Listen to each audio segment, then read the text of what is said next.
நான் வைகோ இடத்திலே பழகியிருக்கிறேன் ஈழப்பயணம் செல்வதற்கு முன்பாக. இன்றைக்கு அவர் தமிழக வெற்றிக் கழகத்தை தேடி வருகிறார் என்றால் தேட வைத்த இயக்கம் தமிழக வெற்றிக் கழகம். எத்தனை துறைகளில் நுணுக்கமாக கொள்ளையடிக்க முடியுமோ அந்த நுணுக்கக்குள்ளையெல்லாம் அடித்த திராவிட முன்னேற்றக் கழகமாக தமிழக வெற்றிக் கழகம் ஒருபோதும் இருக்காது. திருட்டு முன்னேற்றக் கழகத்திற்கும் தமிழாண்ட வெற்றிக் கழகத்திற்கும் வேறுபாடுகள், வித்தியாசங்கள் நிறைய இருக்கிறது. இவங்களை கூட்டணியில் சேர்க்கிறது தாவேக்காக்கும் சரி விஜய்க்கும் சரி ஒரு மிகப்பெரிய ஆபத்துன்னு சொல்கிறாங்க. ஒரு நடத்துனராக வேலை செஞ்ச ஏவாவேலு என்கிறவர் கணக்கு காட்ட தயாரா? எப்படி வந்துச்சுன்னு சொல்ல தயாரா?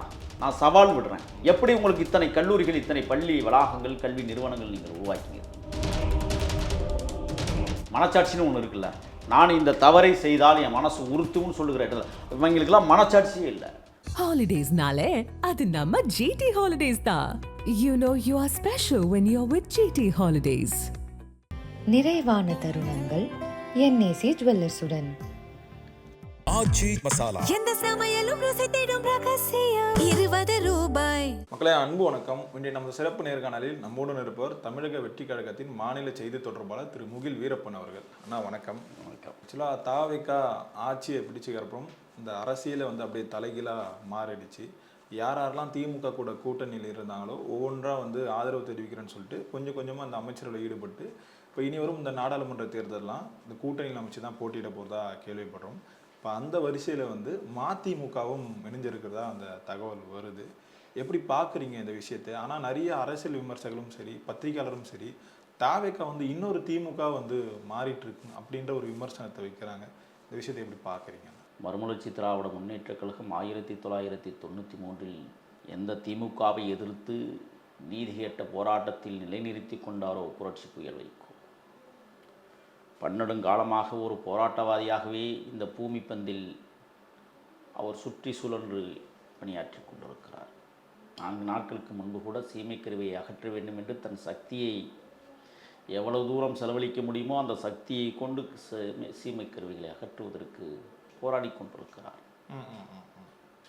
ஸ்டெர்லைட் ஆலை மாற்று மறு உருவாக்கம் செய்ய போகிறார்கள் என்பதை அறிந்த புரட்சி புயல் அண்ணன் வைகோ உடனடியாக நம்முடைய தமிழக முதல்வரை சந்தித்து கோரிக்கைகளை வைத்திருக்கிறார்.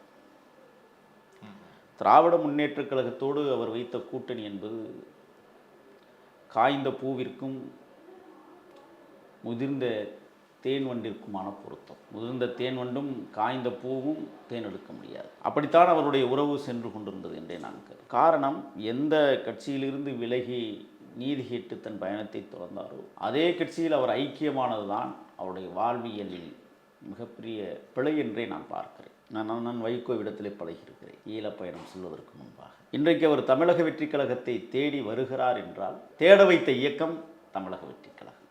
ஓகே, நீங்கள் சொன்னீங்க இன்னொரு திமுகவா? அடித்த கொள்ளைகளைப் போல அடிக்க நினைத்தவர்களை அழித்தொழிக்க வேண்டிய இயக்கமாக தமிழக வெற்றிக் கழகம் திராணியோடு நிற்கிறது. கோடி கோடியாய் கொள்ளையடித்த கும்பலுக்கு மத்தியில் லஞ்சத்தை தவிர்த்து நெஞ்சத்தை நிமிர்த்துகிற ஒரு சக்தியாக தமிழக வெற்றிக் கழகம் தமிழ்நாட்டில் நிலைநிறுத்தி கொண்டிருக்கிறது. பிள்ளைகளுக்கு பதவி கொடுத்தும் பேரன்களுக்கு பதவி கொடுத்தும் அழகு பார்த்து 1000 கோடிகளை அபகரித்த கூட்டம் அல்ல தமிழக வெற்றிக் கழகம். இன்னும் கூடுதலாக சொல்ல வேண்டுமானால் எத்தனை துறைகளில் நுணுக்கமாக கொள்ளையடிக்க முடியுமோ அந்த நுணுக்கக்குள்ளையெல்லாம் அடித்த திராவிட முன்னேற்றக் கழகமாக தமிழக வெற்றிக் கழகம் ஒருபோதும் இருக்காது. இது ஒரு வேடந்தாங்கள். எத்தனை பறவைகள் வேண்டுமானாலும் தன் கூட்டில் அமர்ந்து கொள்ளலாம், கூடு கட்டி கொள்ளலாம். ஆனால் லட்சிய பாதை என்பதை அந்த மரம் தீர்மானித்ததை போல எங்களுடைய தலைவர் தீர்மானித்து கொண்டிருக்கிறார். யார் வேணாலும் வரலாம். அவருடைய பின்சக்தி என்ன என்பதை ஆய்ந்து அறிந்து தகவல் பெற்றதற்கு பிறகே தமிழக வெற்றிக் கழகத்தில் அனுமதிக்கப்படுவார்கள். ஏதோ வந்தவன் போனவன் எல்லாம் இப்போ திமுக அதிமுகவாக இருக்குன்னு நீங்கள் ஒத்துக்குவீங்களா? அதை ஏற்றுக்குவீங்களா? அதை ஏற்க மனமில்லாத உங்களுக்கு எப்படி தமிழக வெற்றிக் கழகத்தில் வந்து சேர்ந்தவர்கள் எல்லாம் திமுககாரர்கள் என்பதை போல ஒரு மாயத் தோற்றத்தை உருவாக்கி மக்கள் மன்றத்திலே ஒரு பிரச்சனையை எழுப்புவதற்கான சாத்தியக்கூறுகளை உங்களை போன்றவர்கள் தொடர்ந்து உருவாக்கி கொண்டிருக்கிறார்கள். அதற்கு நாங்கள் பொறுப்பல்ல. ஊடக வெளிச்சங்களில் எவ்வாறு ஊதாரித்தன வேலைகளை சில பேர் செய்து கொண்டிருக்கிறார்கள் என்பதும் நாடு அறிந்து கொண்டிருக்கிறது. இது ஒரு நேர்மையான கட்டமைப்போடு, இன்னும் சொல்லப்போனால் ஒரு ஒழுங்காற்றுப்படையோடு கட்டமைக்கிற இயக்கமாக தமிழக வெற்றிக் கழகம் இன்றைக்கு தமிழகத்தில் பவனி வர தொடங்கி இருக்கிறது. ஆகையால் திருட்டு முன்னேற்றக் கழகத்திற்கும் தமிழாண்ட வெற்றிக் கழகத்திற்கும் வேறுபாடுகள், வித்தியாசங்கள் நிறைய இருக்கிறது. அந்த வகையில் இன்றைக்கு புதியவர்கள் வருகை என்பது அரசியல் அனுபவம் வாய்ந்தவர்கள் வருகிறார்கள். இல்லை, நான் இப்போ புதியவர்களோட அந்த வருகை வந்து நான் அதில் எந்த ஒரு குறையும் சொல்ல. ஆனால் இப்போ இருக்கிறவங்களுக்கே அந்த பதவிகள் வந்து சரியாக கொடுக்கப்படலை.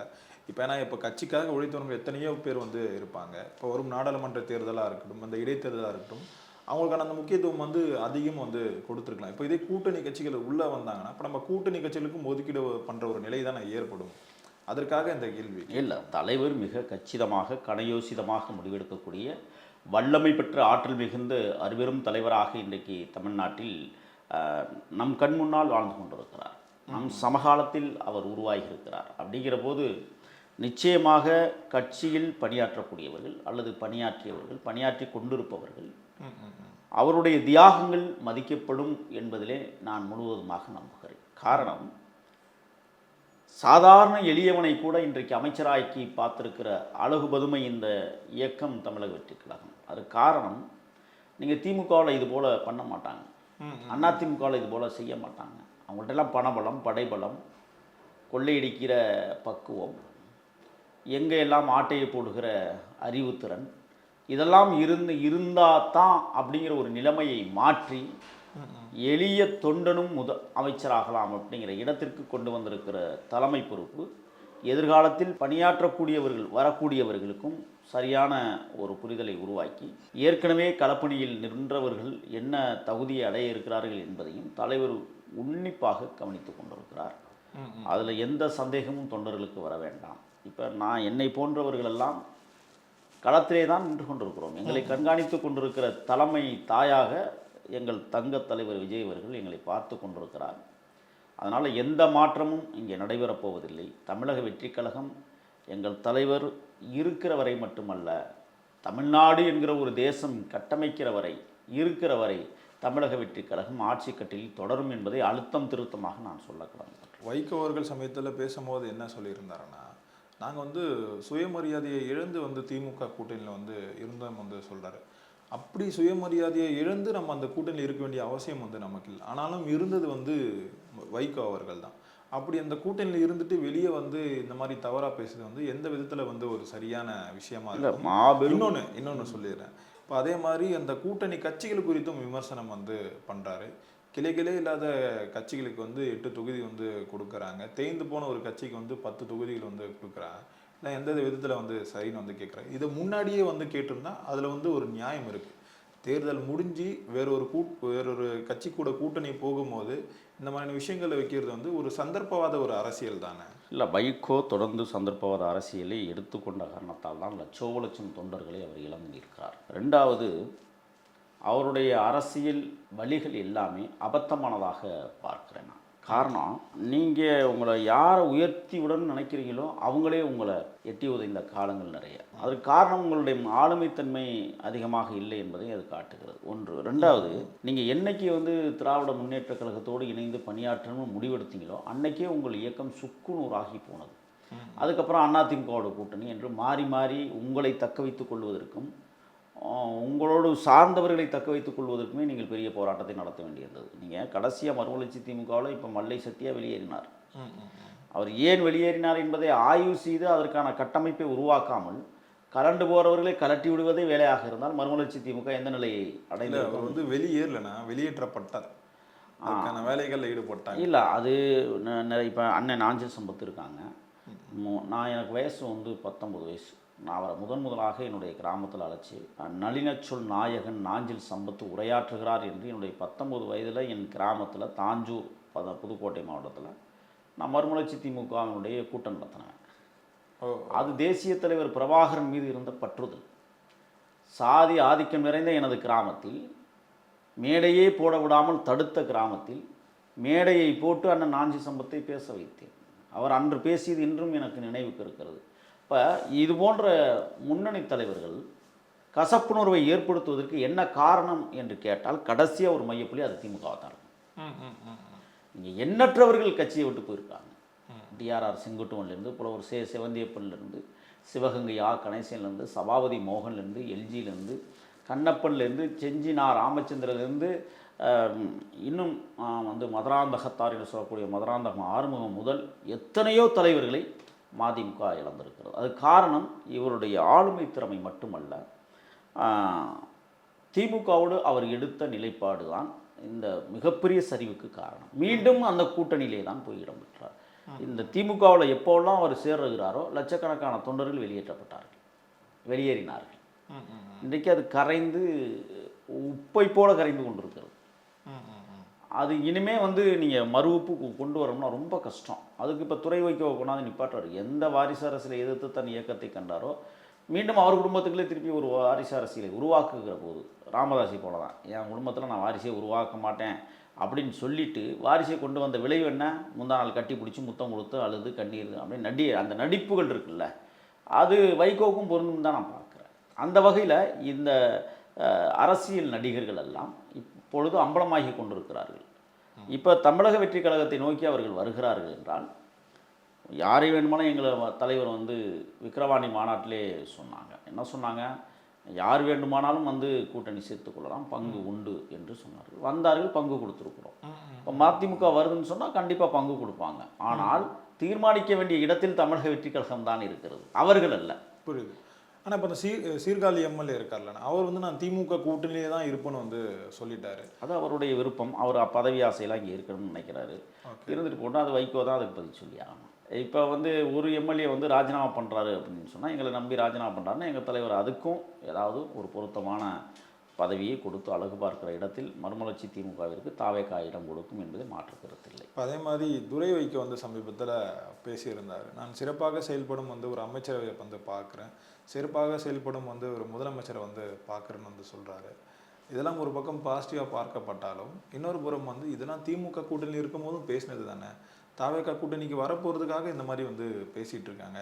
இவங்களை கூட்டணியில் சேர்க்கறது தாவேகாக்கும் சரி விஜய்க்கும் சரி ஒரு மிகப்பெரிய ஆபத்துன்னு சொல்கிறாங்க. அண்ணா சொன்ன கூட்டு தான், மாற்றான் தோட்டத்து மல்லிகைக்கும் மனம் உண்டு. விடுதலை சிறுத்தைகள் கட்சியினுடைய வன்னியரசு எவ்வளவு பேசியிருப்பார் என்பதை நாங்கள் நினைத்து பார்க்கிறோம். அதை போல் மறுமலர்ச்சி திமுக எந்த இடத்திலும் பேசவில்லை. அதே போல் நீங்கள் கம்யூனிஸ்ட் இயக்கங்கள் எங்களை பற்றி எந்த இடத்திலும் வாய் திறக்கவில்லை. ஒருவேளை நான் உங்கள்கிட்ட ஒரு கேள்வி கேட்குறேன். தமிழக வெற்றி கழகம் இவ்வளவு பெருமான 35% வாக்குகளை பெறாமல் இருந்து இவர்கள் கனவுப்படி ஒரு 3 சீட்டு 4 சீட்டை நாங்கள் வெற்றி பெற்றோம்னா இவங்கெல்லாம் எங்கள் பக்கம் வந்திருப்பாங்கன்னு நீங்கள் நினைக்கிறீங்களா? இல்லை, நிச்சயமாக வந்துருங்க. ஏன் வந்தார்கள்?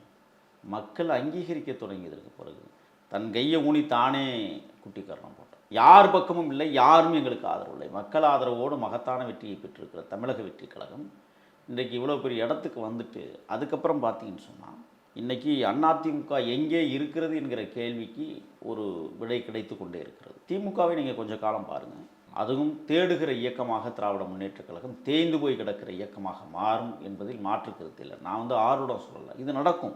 ஏன்னா இவருடைய பித்தலாட்ட வேலைகள் இப்பொழுது தான் வெளிச்சத்துக்கு வந்து கொண்டிருக்கிறது. இத்தனை வருஷம் இவங்க 2 பேரும் அடித்த கொள்ளைகள் அவர்களுக்குள்ளாகவே எனக்கு கிடைத்த செய்தி, ஆண்டுக்கு 12,000 கோடி கப்பம் கட்ட வேண்டும் அதிமுகவுக்கு திமுக. மாறி மாறி ஆட்சி ஆளுவார்கள் என்னால் மாறி மாறி கப்பம் கட்டி கொண்டிருக்கிறார்கள். இன்றைக்கி எங்களுடைய அமைச்சர் பெருமக்கள் எல்லாம் வெளியிட்டு கொண்டிருக்கிற வெள்ளை அறிக்கையை நீங்கள் பார்த்திருப்பீர்கள். எவ்வளவு அவமானகரமாக அல்லது மோசமான ஒரு ஆட்சி நிலையை இங்கே உருவாக்கியிருக்கிறார்கள். ஏவாவேலு வீட்டில் இன்றைக்கி தொடர்ந்து ரைடு, கணக்கில் வராத பணங்கள் கணக்கெடுப்பு, ஏகப்பட்ட நான் என்ன கேட்குறேன்னா, இல்லைண்ணா இப்போ எனக்கு என்ன ஒரு கேள்வினா, இப்போ ஏவாவேலு சட்டமன்றத்தில் முதலமைச்சர் விஜய் குறித்து ஆதாரங்களோட நீங்கள் பேசுங்கன்னு சொன்னார்.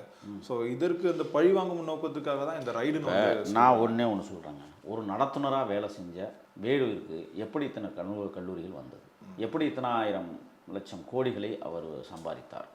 அதுக்கு அந்த ஏவாவேலு என்கிற வாயில் வந்துடும், ஆனால் பேச முடியாது. எங்கள் தலைவர் கட்டுப்பாடு போட்டிருக்கிறார். ஏவாவேலு என்கிறவர் கணக்கு காட்ட தயாரா? எப்படி வந்துச்சுன்னு சொல்ல தயாரா?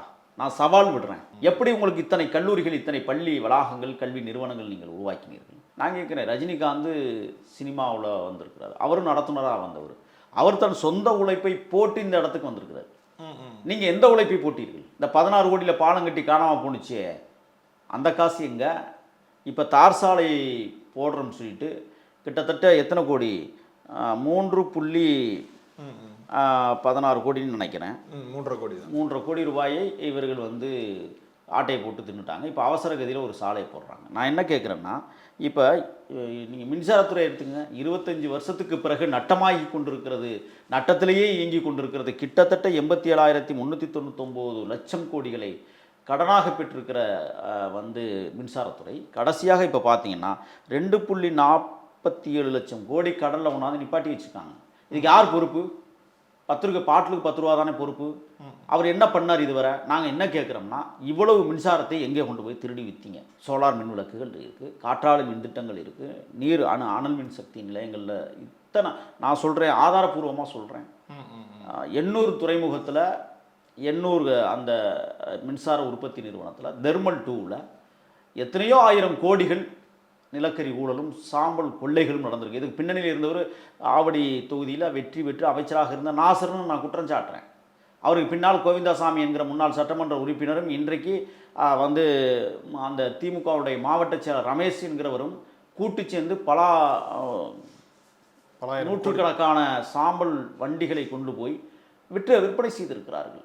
இதெல்லாம் கண்டுபிடிச்சா இன்றைக்கி எதற்காக மின்சாரத்துறை இவ்வளவு பெரிய நட்டத்தை சந்தித்தது?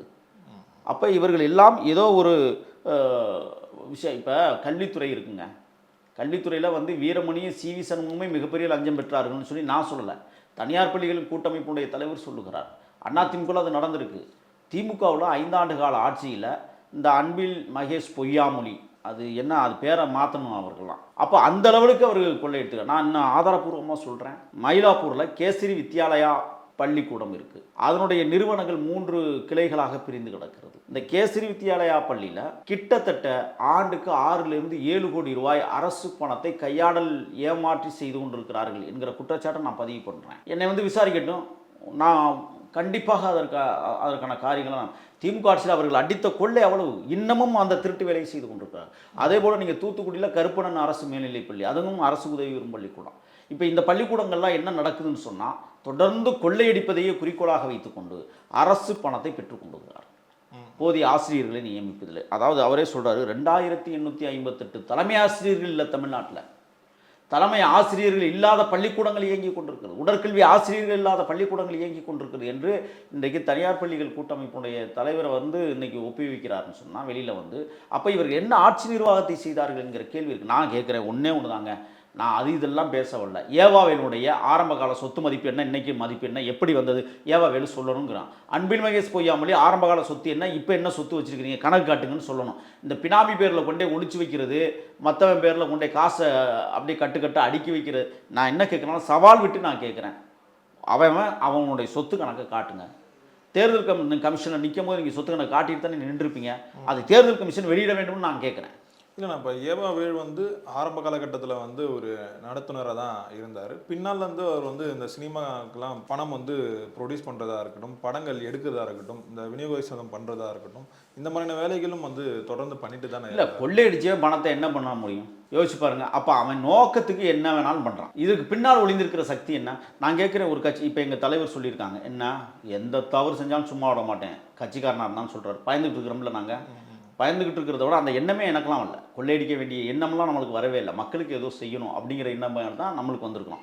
இப்போ நான் என்ன கேட்குறேன்னா, உதயநிதி ஸ்டாலினோ உதவாநிதி ஸ்டாலினோ அல்லது ஸ்டாலினோ, ஏப்பா இத்தனை 1000 கோடி லட்சம் கோடியில் சம்பாதிச்சு இத்தனை கல்லூரியில் கட்டிருக்கே, உனக்கு எங்கேருந்து வந்தது பணம் தலைமை கேட்டிருக்கான்.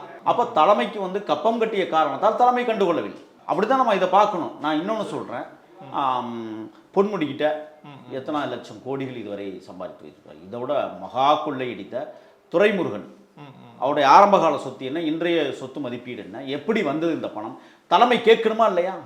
அப்போ தரிகட்ட தலைமை இயங்குவதால் தான் இது போன்ற தருதலைகள், இந்த மக்களுடைய வரிப்பணத்தை கொள்ளையடித்து கோடி லட்சம் கோடிகளை இன்றைக்கு பணங்களாக வைத்துக்கொண்டு படுத்த நிலையில் தன்னுடைய பதவியை அனுபவித்துக் கொண்டிருக்கிறார்கள் என்றால், இதுக்கு மூல காரணம் நான் சொல்கிறேன், ஸ்டாலின் தான் காரணம் அல்லது கருணாநிதி தான் காரணம். நீங்கள் அவங்கள விட்டுட்டு அவன் கொள்ளையடிச்சிட்டாங்கல்ல, நீ ஏன் கொள்ளையடித்தானு ஏன் தலைமை கேட்கவில்லை? ஏன் அமைச்சர்களை பார்த்து ஒரு ஒழுங்கு நடவடிக்கை எடுக்கல? அப்போ அடித்த கொள்ளையில் எனக்கு பங்கு கொடுத்துரு. இந்த இப்போ தார் ரோடு போடுற பிரச்சனையில் அந்த சங்கரானந்தங்கிறவன், அவன் தான் வந்து அந்த டெண்டர் எடுக்கக்கூடிய அவர். கிட்டத்தட்ட 31 டெண்டர் விட்டதில் 20 டெண்டர் இவருக்கு மட்டுமே கொடுத்துருக்கிறார் ஏவாவேலு. இது எந்த விதத்தில் சாத்தியம்? அதே மாதிரி நீங்கள் பார்த்தீங்கன்னா 110 கோடி ரூபாய் ஒதுக்குனா 170 கோடி ரூபா ஒதுக்குனா 110 கோடி ரூபா இவருக்கு கப்பம் கட்டிருக்கும். அப்போ என்ன அங்கே நலத்திட்டம் நடந்திருக்கு அந்த தார் சாலையில்? ஒன்றுமே இல்லை. ரோடே போடாமல் கணக்கு எழுதி வாய்க்கில் போட்ட இந்த வக்கற்ற ஆட்சியாளர்கள் தான் தமிழ்நாட்டை இதுவரை ஆண்டிருக்கிறார்கள். இன்றைக்கி அது ஒரு அவர் வந்து ஒரு பரிசுத்தமானவன் வந்து சொல்றாங்க. நீங்க என் மேல வழக்கு போடுங்க, நான் அதை வந்து கோர்ட்ல பாத்துக்கிறேன் தானே வந்து சொல்றாங்க. நான் ஒன்றே ஒன்று சொல்கிறேங்க, கோர்ட்டெல்லாம் விட்டுருங்க. உனக்கு மனச்சாட்சி இருக்கான்னு கேட்குறேன். மனச்சாட்சின்னு ஒன்று இருக்குல்ல. நான் இந்த தவறை செய்தால் என் மனசு உறுத்தும்னு சொல்லுகிற இடத்துல இவங்களுக்கெல்லாம் மனச்சாட்சியே இல்லை. நான் சொல்கிறேன், எல்லாரும் சொல்லுவாங்க இவங்களுக்கெல்லாம் புழல் சிறையை புதுப்பிச்சு வைக்கணும்னு. இல்லை, ஆழ்கடல் பகுதியில் மிதக்கும் சிறைச்சாலையை உருவாக்கி அங்கே ஒன்றே தனிமைப்படுத்தணும்னு நான் சொல்கிறேன். விடவே கூடாது. இல்லை என்றால் இவர்கள் மக்களுடைய சொத்தை இவ்வளவு தூரம் கொள்ளையடித்து வைத்திருக்கிறவர்கள் நாளைக்கு இந்த நாட்டில் திருப்பியும் ஆட்சிக்கு வரணும் துடிக்கிறாங்க பாருங்கள். இது எந்த விதத்தில் நியாயம்னு நாங்கள் கேட்குறோம். நீங்கள் அது மட்டும் இல்லைங்க, வருமான வரித்துறை எல்லா இடத்துலையுமே இப்போ ரைடு பண்ணிக்கிட்டு இருக்காங்க. ஆட்சிக்கு வந்ததும் உங்களுடைய ஊழல் பட்டியல் தெரிஞ்சு போச்சு, ரைடு விடுறோம். இதில் என்ன தப்பு இருக்குது?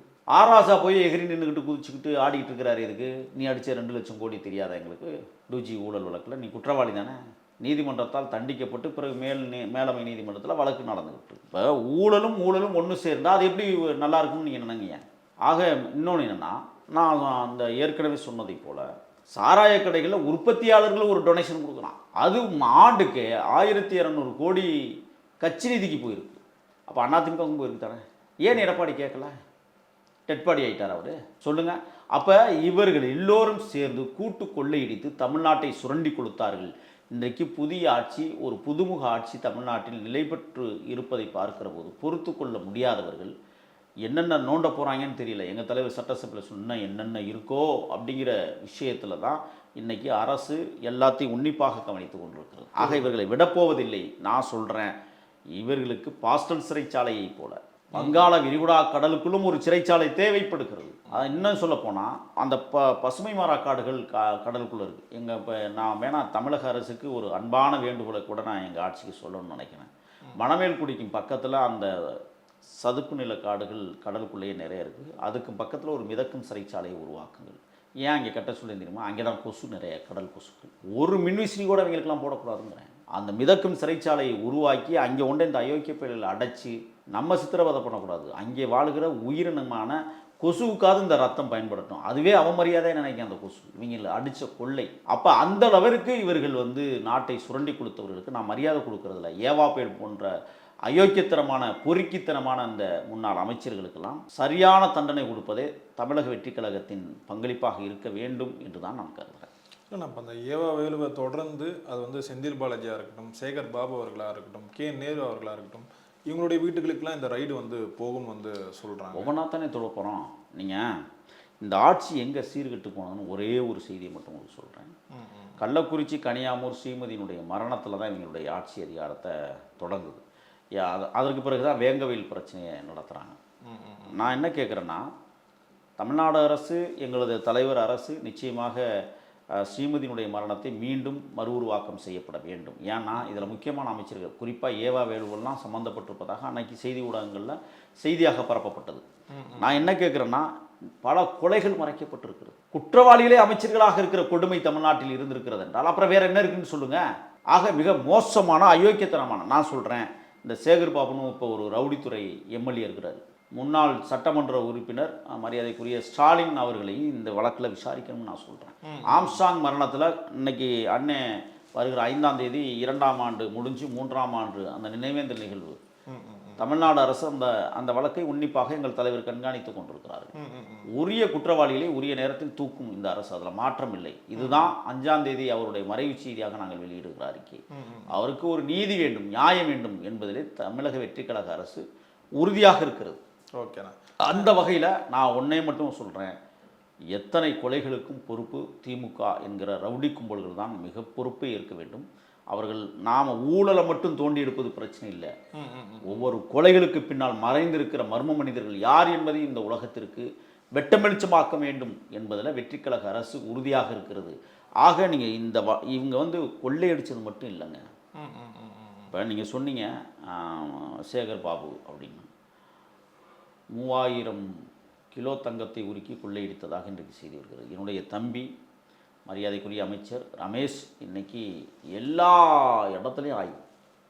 நீங்கள் அண்மையில் பார்த்துருப்பீங்க சட்டசபையில் 5 அந்த நீலகிரியில் இருக்கிற சில கோயில்களை பற்றி பேசுகிற போது, பிள்ளையார் கோயிலை பற்றி பேசுகிற ஆளே இல்லாத கோயிலுக்கு எதுக்கியா 10 கோடிக்கு கார் பார்க்கிங் வசதி அப்படின்னு கேட்ட அந்த கேள்விகள் இருக்குது பாருங்கள். அப்போ எங்கள் அமைச்சர்கள் விரல் நுனியில் எல்லாவற்றையும் வைத்திருக்கிறார்கள். இவங்க கேள்வி சட்டசபைகளை கேட்டுட்டா பதில் சொல்ல முடியாமல் திணறுகிற அரசாக தமிழக வெற்றி கழகம் இருக்கும்னு சப்பகட்டு கட்டுவதற்காக நான் சட்டமன்றத்துக்குள்ளே வந்தாங்க.